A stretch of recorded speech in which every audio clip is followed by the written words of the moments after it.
Bom dia, boa tarde ou boa noite, meus caros alunos. Aqui é Abraão Lincoln, seu professor de História, em mais um ensino remoto, em mais um módulo do ensino remoto emergencial proveniente da pandemia do Covid-19. Hoje eu quero falar com vocês sobre os portugueses na Ásia, dando continuidade ao que nós vimos na aula passada. Lembram-se? O que é que eu quero que vocês entendam?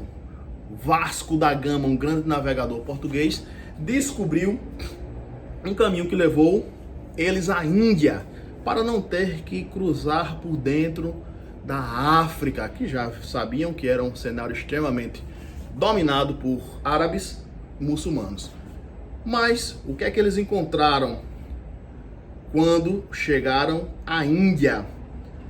Descobriu um intenso comércio entre África, Indonésia e China, e vejam só, e já havia gente dominando aquela rota.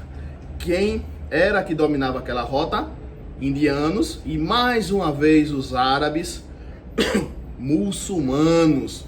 Contudo, os portugueses, eles tinham uma competência naval muito grande, um poder bélico muito grande, e eles se aliaram com quem, meus nobres alunos? Com a nobreza, com quem dominava aquelas rotas comerciais era a elite local daquela região, que comercializava especiarias e produtos de luxos. Os portugueses, eles no oceano, eles se garantiam, eles não se garantiam na terra, no confronto terrestre.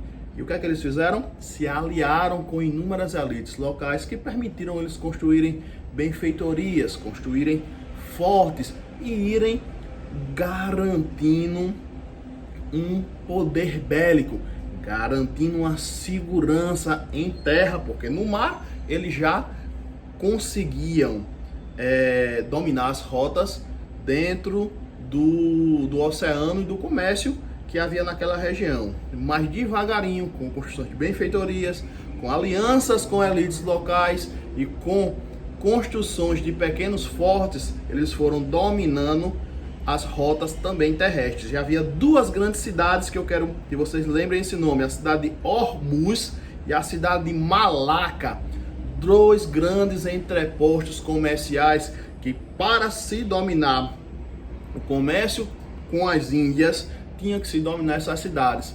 E foi isso que os portugueses conseguiram no ano de 1511, da maneira que eu expliquei para vocês, com aliança com as elites, com construções de benfeitorias, com construções de fortificações e com seu poderio bélico marítimo.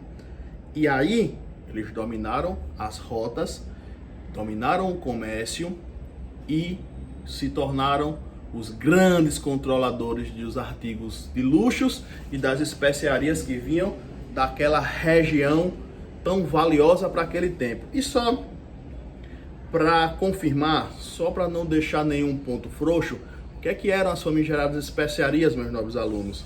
Eram sedas, eram temperos exóticos, cravo da Índia, pimenta, noz mascadas. Estes produtos tinham um alto valor comercial na Europa, no Oriente, mas eles não eram produzidos lá no Ocidente, eles eram produzidos no Oriente. Por isso que esse comércio era importantíssimo do ponto de vista econômico, do ponto de vista empreendedor, do ponto de vista financeiro, que compensava toda essa empreitada que custava dinheiro, que custava trabalho, que custava suor, que custava sangues humanos, que custavam até vidas. E dentro desse contexto, que já foi ventilado, que já foi explicado anteriormente, eu quero que vocês entendam que essas especiarias elas tinham um valor elevado porque elas eram raras, muito raras. Hoje em dia a gente tem aquele sazonzinho que tempera o arroz, tempera o feijão, mas naquela época não. Naquela época, esse sazonzinho que hoje tem preço módico, você com menos de R$12 compra um caldo quinó, um caldo desses temperos, mas naquela época tinha que desbravar oceanos, travar guerras e derramar suor e sangue para se conseguir estes elementos que é tão comum, tão cotidiano no nosso dia a dia. Então, dito isso, eu dou por encerrado. Fiquem com Deus, sejam abençoados, resolvam o exercício que está no Google Class, logo abaixo desta aula, coloquem o seu nome antes e até o nosso próximo encontro, meus nobres alunos.